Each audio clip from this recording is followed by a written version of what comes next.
Assalamualaikum warahmatullahi wabarakatuh. Perkenalkan, nama saya Firman Hidayat dari Universitas Terbuka Serang. Di sini saya akan mempraktekkan tugas dari basic data, yaitu pembuatan ERD, Entity Relationship Diagram. Di sini kita memiliki sebuah kasus dari tugasnya, yaitu dari tono rental, penyewaan mobil. Tadi kami diminta untuk membuat ringkasan dari prakteknya. Di sini ada beberapa tahapan untuk membuat entity relationship diagram. Yang pertama yaitu mengidentifikasi dan menetapkan seluruh entity yang terlibat dalam sistem database tersebut. Jadi dari contoh kasusnya bisa kita lihat ada beberapa entity yang terlibat, dari mobilnya, kemudian dari customernya. Lalu yang kedua adalah menentukan atribut-atribut field dari masing-masing entity beserta kunci key-nya. Ketiga, mengidentifikasi dan menetapkan seluruh himpunan relasi himpunan entity yang ada beserta kunci tamu foreign key-nya. Kemudian yang keempat, menentukan derajat relasi untuk setiap himpunan relasi. Yang kelima, melengkapi himpunan entitas dan himpunan relasi dengan atribut-atribut deskriptif dan key. Prakteknya yang pertama yaitu tadi mengidentifikasi dan menetapkan seluruh entity yang terkait. Jadi dari kasus tadi ada beberapa entity yang bisa kita masukkan, ada rental mobil, ada mobilnya, ada customer dan sewanya sesuai dengan soalnya. Ada rental mobilnya, ada customernya, ada sewanya juga. Dari situ kita buat sebuah entity seperti ini dengan menggunakan aplikasi YED. Di sini ada, tinggal kita geser entity, kemudian kita pilih entity apa yang akan dimasukkan, contoh rental mobil atau mungkin mobilnya, customer dan sewanya. Berikutnya yang kedua adalah menentukan atribut-atribut atau field dari masing-masing entity beserta kunci key-nya. Jadi dari setiap entity ada atribut-atribut yang bisa kita masukkan. Contoh dari rental mobilnya, atau dari mobilnya, dari customernya. Contoh dari mobil memiliki kode mobil, jenis mobil, tahun mobil, dan harga sewa. Ataupun dari customernya juga ada atributnya yang bisa kita masukkan, yaitu data, nomor KTP, nomor telepon, dan lain sebagainya. Jadi bisa kita masukkan di dalam atribut pada entity-nya. Di sini juga sudah kita buatkan.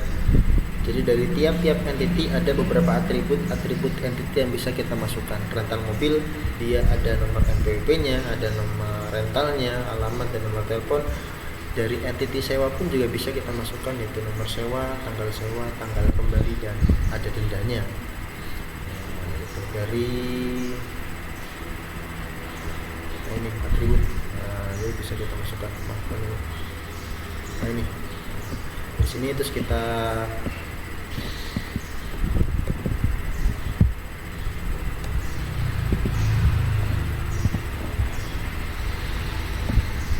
atributnya ini misal, terus kita ganti sesuai dengan atribut yang terdapat di dalam kasusnya pemerintah. Oke, lalu kita arahkan ke entity yang ada. Berikutnya, langkah ketiga, kita mengidentifikasi dan menetapkan seluruh himpunan relasi di antara himpunan entity yang ada beserta kunci tamu pernikahannya. Jadi maksudnya di sini kita buat beberapa relasi yang bisa menghubungkan antara entity dengan entity-nya. antara tiap-tiap entity. Contoh di sini rental mobil. Rental mobil ada hubungan dengan entity mobil, yaitu memiliki. Rental mobil memiliki mobil, juga memiliki customer. Kemudian juga ada sewa, misal. Sewa rental mobil dengan sewa hubungannya adalah mengontrol siapa saja yang telah menyewa. Kemudian dari customer, mungkin customer melakukan sewa dan seterusnya. Dari uraian tadi kita menuju ke langkah keempat, yaitu menentukan derajat relasi untuk setiap himpunan relasi. Jadi dalam penambahan derajat kardinalitas, kita memahami kasus entity apakah antar entity tersebut satu ke satu. Jadi antara entity dengan entity satu ke satu, atau satu ke banyak, atau juga banyak ke banyak. Dari ringkasan tersebut bisa kita lihat rinciannya atau penjelasannya. Rental mobil memiliki banyak mobil, kemudian juga banyak customer juga yang mendaftar pada rental mobil. Rental mobil juga menyerahkan banyak data, banyak data karena tadi di dalam kasusnya itu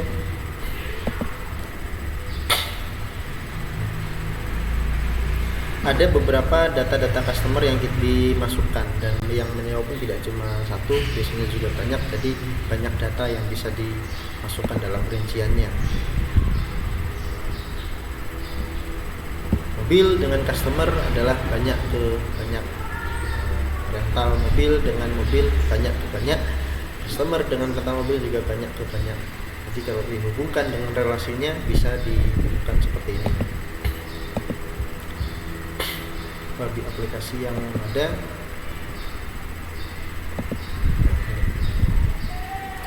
jadi contoh, customer memiliki relasi antara antar mobil, yaitu mendaftar. Antar mobil memiliki relasi untuk menghubungkan dengan mobil-mobil yang ada di rentalnya. Lalu rental mobil juga bisa mengontrol langsung mobil mana saja sudah disewa, ya, sehingga customer ketika hendak menyewa mobil tidak bertabrakan dengan penyewaan yang lain. Jadi bisa ditambah relasi, relationship. Ini kita tambahkan, lalu kita bisa hubungkan dan disesuaikan dengan hubungan relasi yang ada antara tiap entitinya.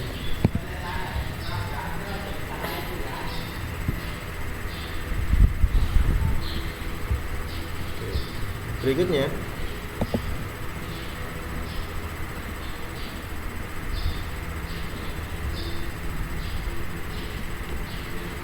dari hasil hubungan antara entity atribut dengan relasinya, bisa kita ambil beberapa penjabaran.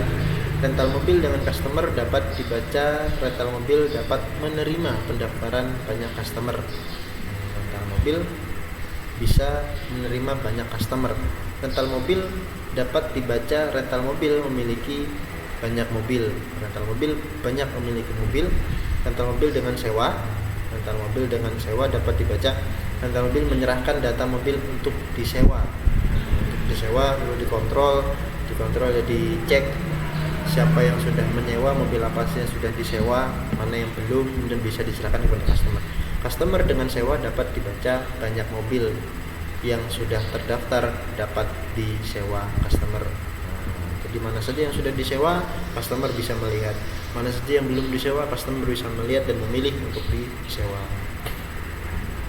Tahap kelima, yaitu melengkapi himpunan entitas dan himpunan relasi dengan atribut deskriptif non-key. Untuk tahapan terakhir, kita lengkapi himpunan entitas dan himpunan relasi dengan atribut deskriptif non-key, yaitu jika relasi dari setiap entiti memiliki banyak ke banyak, maka relasi tersebut berubah menjadi sebuah entiti dan atributnya adalah primary key, dan setiap entiti yang terhubung maka ERD-nya dapat disempurnakan seperti pada gambar berikut. Ini kami coba buat sesuai dengan panduan dari tugasnya, ya.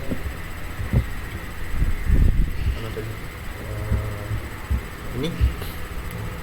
Jadi jika relasi dan setiap entiti memiliki nilai banyak ke banyak, maka relasi tersebut berubah menjadi sebuah entity. relasinya berubah menjadi entity, dan atributnya adalah primary key dari setiap entity yang terhubung. Nah, contoh di sini dokter.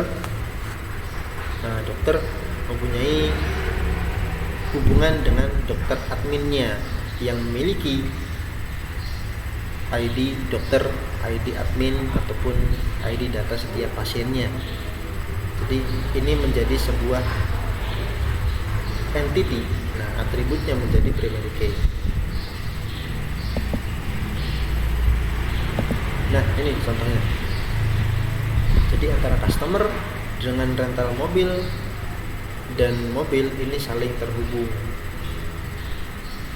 Rental mobil dengan customer saling berhubungan. Nah, jadi ada entity baru yaitu rental mobil customer, itu belum kami tambahkan garis ya.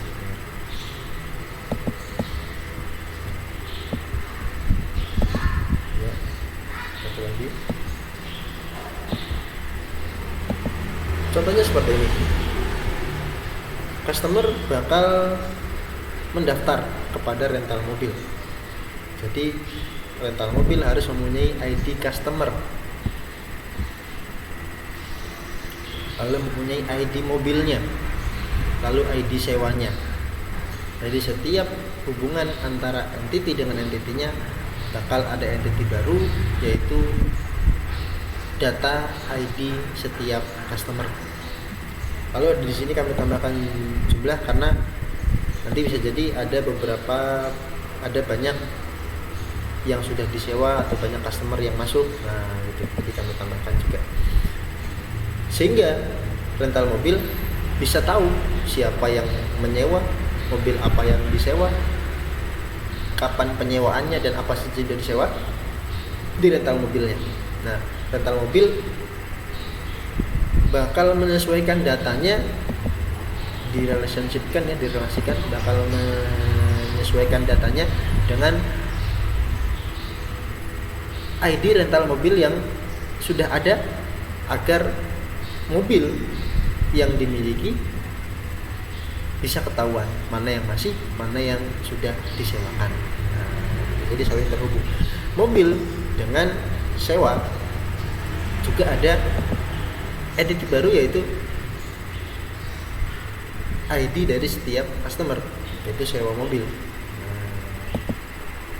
Jadi mobilnya yang mau disewa disesuaikan dengan ID customer yang ada sehingga bisa disewakan. Nah, rental mobil yang di sini di entity ini juga akan terus mengontrol setiap mobil atau ID customer yang sudah masuk agar tidak bertabrakan dengan data entity yang ada di penyewaan. Setelah data semua valid, cocok, customer bisa langsung menyewa kepada entity sewa sesuai dengan nomor sewanya, tanggal sewanya, kembalinya, ataupun ketika terlambat dalam mengembalikan ada denda yang bisa diberikan kepada customer. Ya, mungkin itu yang bisa kami sampaikan dari praktik ini. Bila ada kurangnya, ada salahnya, mohon dikoreksi dan bisa dijadikan tambahan wawasan bagi kami. Sekian, wassalamualaikum warahmatullahi wabarakatuh.